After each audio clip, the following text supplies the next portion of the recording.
He leído La niebla de Stephen King y me ha encantado.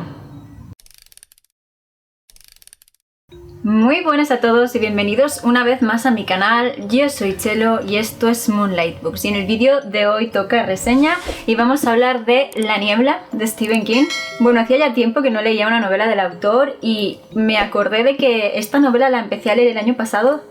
No sé qué pasó, leí un par de páginas y me distraje y me puse con otras cosas, así que decidí cogerla de nuevo porque además es una historia muy cortita. En esta edición que yo tengo, que es de Orbis Fabri, van 3 relatos. La niebla es esto, son unas 220 páginas y la verdad es que me la he bebido. La he leído rapidísimo y la he disfrutado muchísimo, así que me alegro mucho de haberlo hecho y tengo muchísimas ganas de que sea verano para coger al fin Carrie.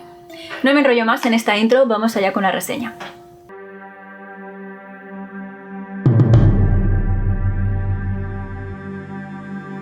Pues bueno, tal y como os he dicho, hoy vamos a hablar de La niebla, de el autor de Maine. Y bueno, esta reseña procedería como de costumbre si el libro tuviera sinopsis, pero como no la tiene, vamos a pasar directamente al resumen de la trama sin spoilers. No me voy a extender mucho porque imagino que la mayoría conoceréis de qué va esta novela, ya que tiene varias adaptaciones al cine. Debo reconocer que no he visto ninguna, es de esas novelas del autor con las que he conseguido permanecer totalmente a ciegas. Así que, bueno, fue una sorpresa. Y ya que estoy hablando de esto, recomendadme en los comentarios cuál de todas las adaptaciones creéis que debería haber. Pues bueno, en esta novela seguimos a una familia que vive en un pueblo de estos de Estados Unidos que están rodeando un lago. Está compuesta por Stephanie, que es la madre, David, que es el padre, y Bill, que es el niño, tiene unos 5 años, si no me equivoco. La cuestión es que viven ellos cerca del lago, tienen una casa que realmente parece idílica. Y una noche se arma una buena tormenta que acaba obligándolos a dormir en el sótano, en la habitación de invitados. Y cuando despiertan al día siguiente, aparte de todos los desperfectos con los que se encuentran, como por ejemplo la ventana panorámica del salón que ha estallado, varios árboles que han caído, uno de ellos les ha aplastado el cobertizo, descubren que en la otra parte del lago hay una misteriosa niebla que parece de todo menos normal. Es muy densa, no tiene ningún brillo, no hay diferencias de color y poco a poco se va acercando. Bueno, David tiene que ir a la ciudad a comprar provisiones y se lleva consigo a su hijo, a Bill, y a un vecino con el que se lleva realmente mal. Y una vez llegan al supermercado, bueno, la niebla habrá llegado totalmente, habrá un seísmo, podríamos decir, un movimiento de tierra, y toda la gente que hay en el supermercado, que si no me equivoco eran unas 60-80 personas, se van a quedar ahí encerrados porque no van a tardar mucho en darse cuenta de que hay algo fuera, hay algo en la niebla. Y bueno, aquí es donde dejo esta descripción de la historia porque ya hablar más de ella sería spoiler. Simplemente, como entiendo que comprenderéis, el objetivo de David es conseguir salvar a su hijo e intentar descubrir qué es lo que ha sucedido con su mujer que se quedó en casa. Vale, la cosa es que es una novela muy corta, se lee rapidísimo, de verdad que es de esas que yo creo que si me hubiera pillado en un día de estos que no tengo nada que hacer, un sábado de estos que se quedan mágicamente despejados, me la habría podido leer del tirón. Es muy rápida, no sé, la cuestión es que engancha mucho. Y es que creo que yo esto os lo he dicho muchas veces, a mí me gusta mucho más Stephen King en formato corto que en formato largo. Cuando es capaz de reducir sus historias a, pues esto, a 200 páginas, me parece sinceramente que gana muchísimo. Es como que empieza a desbrozar todo lo que puede ser más superfluo para la historia y concentra todo lo importante en estas pocas páginas, y eso hace que las historias del autor de esta longitud me parezcan brillantes. En esta novela nuestro narrador es David, él nos está contando la historia y nos la está contando como a toro pasado, pero no del todo. Es decir, cuando él se va de casa con su hijo y ve a su mujer acercándose hacia el jardín, pues tiene estos apuntes de decir: esta es la última vez que vi a Stephanie, y cosas así. Y la cuestión es que es un narrador muy bueno, está narrado en primera persona por este personaje, toda la historia la tenemos desde su punto de vista y ya está, y eso a mí me parece que aporta muchísimo a la trama. A fin de cuentas es nuestro protagonista, es el padre, es a quien estamos siguiendo, y es muy fácil empatizar con él, sobre todo con esa necesidad que tiene de proteger y de cuidar a su hijo. Y la cosa es que él está como escribiendo esta historia. Así que una vez llegamos al final, que no lo voy a destripar, no os preocupéis, es como si nosotros nos hubiéramos encontrado con el texto que él ha escrito. Y ya sabéis que esto os lo he dicho muchas veces, estas historias que juegan con este componente como de metraje encontrado, por así decirlo, como si fuera una película de metraje encontrado, que nos hace partícipes de la trama como si nosotros nos hubiéramos encontrado su manuscrito, sus cartas o lo que sea, me gustan mucho porque me hacen meterme en la historia de una forma bastante especial. Dicho esto, la verdad es que me parece que es un narrador muy bueno, una buenísima elección para esta historia, y lo curioso es que no estoy segura al 100% porque no lo he comprobado, pero el recuerdo que tengo de las últimas novelas del autor que he leído es que los narradores eran en tercera persona. Y me parece que fue It, La tienda, no sé qué más. Sé que Misery sí que estaba escrita en primera persona. También me gusta más cuando el autor escribe en primera persona. Me parece que... Bueno, Stephen King tiene muy buena creación de personajes y cuando decide darle la voz exclusiva a uno de ellos me parece que sus historias brillan más y se nos meten más bajo la piel. Y hablando de esto, vamos a pasar a los personajes. Bueno, yo creo que es uno de los fuertes del autor, ¿no? Su forma de crear personajes, su forma de construirlos, su forma de darles profundidad. Y esto aquí obviamente se ve. Nuestro protagonista, como imagino que entenderéis, es el mismo que nuestro narrador, es David. Él es, bueno, padre de familia americano, se dedica a dibujar, es dibujante y...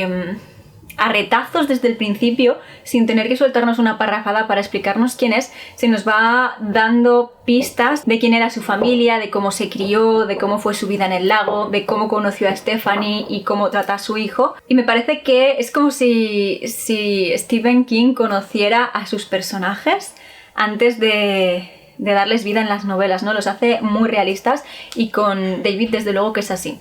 De Stephanie sabemos mucho menos porque al final ella se queda en la casa, así que le perdemos la pista a escasas páginas del inicio. Y otro personaje que me ha parecido buenísimo es el niño.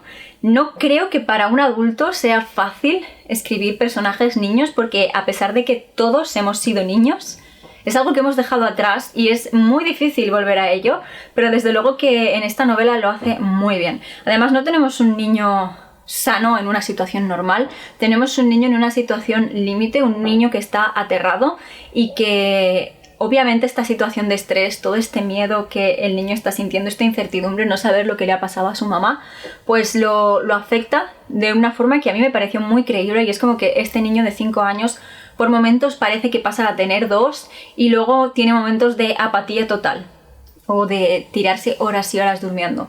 Creo que es un personaje también brillante y eso hay que reconocérselo, esa forma de crear niños, que ya la vimos en It, las cosas como son, no tiene que ser para nada fácil y se le da muy bien.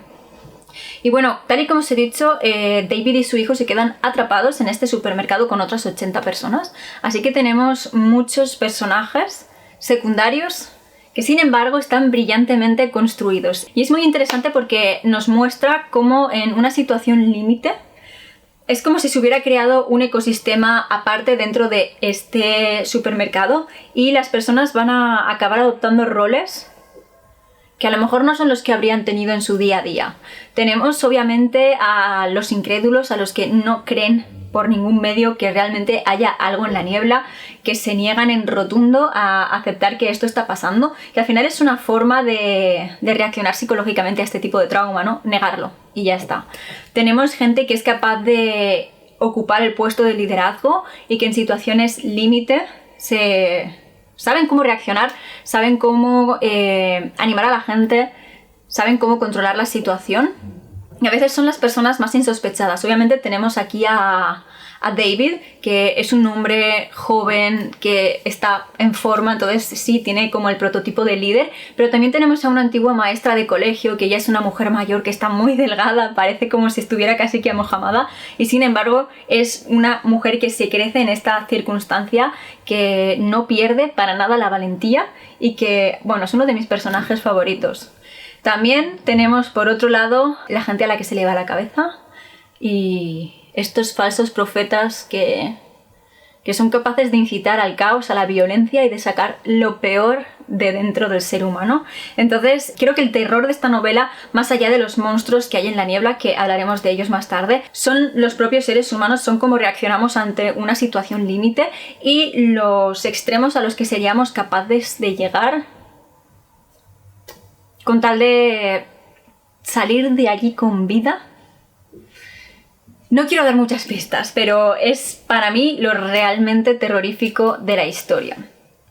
Ahora bien, también tenemos esos monstruos. Esta novela, bueno, indaga un poco en toda esta especie de conspiración, de teoría de la conspiración, en que ciertas bases militares están haciendo experimentos, pues bueno, que se salen de lo que nosotros como humanos comprendemos con la mente. Y es por esto que ha sucedido la tormenta, la niebla y la subsecuente desgracia para la humanidad. Y tenemos este toque Lovecraftiano. Yo no sabía que la niebla iba a tener este toque Lovecraftiano, que creo que es así, bueno, ha sido lo que más me ha gustado. Creo que Stephen King además hace muy bien a la hora de introducírnoslo totalmente oculto por la niebla, porque hay una de las cosas básicas del terror cósmico que es la incapacidad del ser humano para comprender lo que está viendo, ¿no? Esas dimensiones, esas criaturas monstruosas, todo ese peligro que aquello supone para el ser humano es simplemente inalcanzable para nuestro cerebro. Y una de las formas, pues bueno, para proteger a nuestros protagonistas de la locura directamente es que la niebla no les permita ver qué es lo que hay realmente detrás de la niebla, solo pequeñas partes o pequeños atisbos o solamente las criaturas más minúsculas, ¿no?, dentro de la enormidad de lo que se nos está presentando.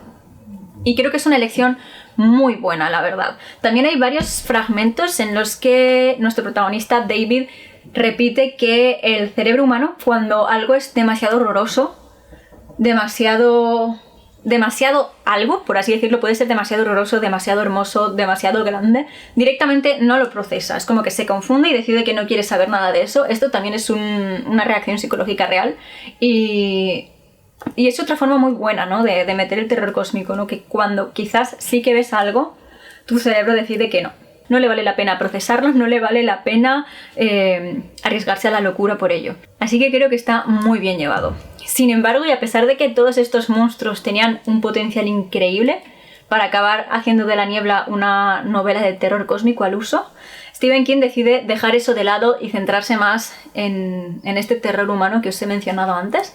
Y también me parece una idea muy inteligente, porque historias de terror cósmico al final, pues bueno, podemos encontrarlas, pero él hace con esta novela algo bastante único y especial. Y bueno, solamente me queda hablaros un poco de la trama, pero siendo que os he descrito la historia un poquito, creo que sabéis por dónde van a ir los tiros.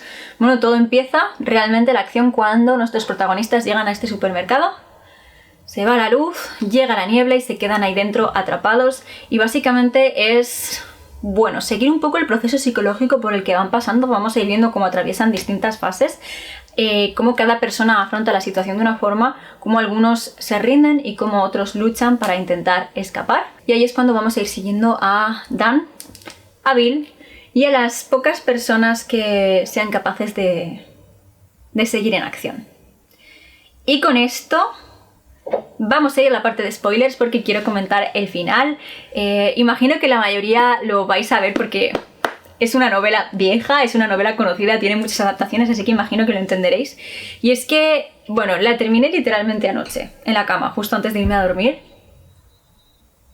Y me quedé como a cuadros, en plan, ¿ya? O sea, así termina la historia. Y sin embargo, creo que es el mejor final posible que podía haberle dado a la novela. Me parece una decisión súper inteligente. Tal y como os he dicho al principio, esta novela son las palabras del propio David, que las ha escrito en un papel una vez han llegado a un área de servicio y las decide dejar en la mesa del buffet del restaurante por si alguien se las encuentra. Nosotros no sabemos cómo acaba esta historia, no sabemos si ellos consiguen salir de la niebla, no sabemos qué les va a pasar, tienen que repostar gasolina y para eso tienen que salir del coche y estos seres los detectan por el olfato, o sea, están en una situación muy jodida y no sabemos cómo acaba la historia. Es cosa de cada uno interpretar cómo quiere que sea el final y de verdad que me parece que es una decisión brillante.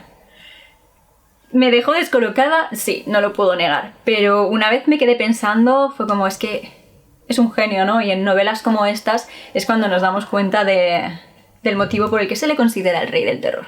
Dicho esto, la verdad es que para mí La Niebla ha sido una novela de 5 estrellas. La he disfrutado, se ha convertido en una de las que más me ha gustado del autor, de momento de las que he leído. Así que si no la habéis leído, cosa que sería rara, os la recomiendo muchísimo. Y nada, chicos, eso es todo lo que quería contaros sobre La Niebla. Decidme en los comentarios qué os pareció a vosotros esta novela, si es que la habéis leído, y si no la habéis leído, decidme si os han entrado ganas de leerla. Y ya que estamos, dejadme este emoji en los comentarios para que sepa que sois de los que aguantáis hasta el final del vídeo. A mí ya solo me queda recordaros que os suscribáis a mi canal si os gusta el contenido que estoy subiendo y que le deis a la campanita de notificaciones para que os avise cada vez que suba nuevos vídeos. Y si queréis contenido literario 24/7 podéis seguirme en mis otras redes sociales, os dejo los enlaces directos aquí debajo en la cajita de descripción del vídeo. Y ahora sí, hasta aquí llega esta reseña, hasta aquí mi opinión sobre La Niebla. Espero que hayáis disfrutado de la reseña y que si no habéis leído la novela, como me pasaba a mí, os animéis con ella porque creo que vale muchísimo la pena. Y eso es todo por hoy y yo me despido hasta el próximo vídeo.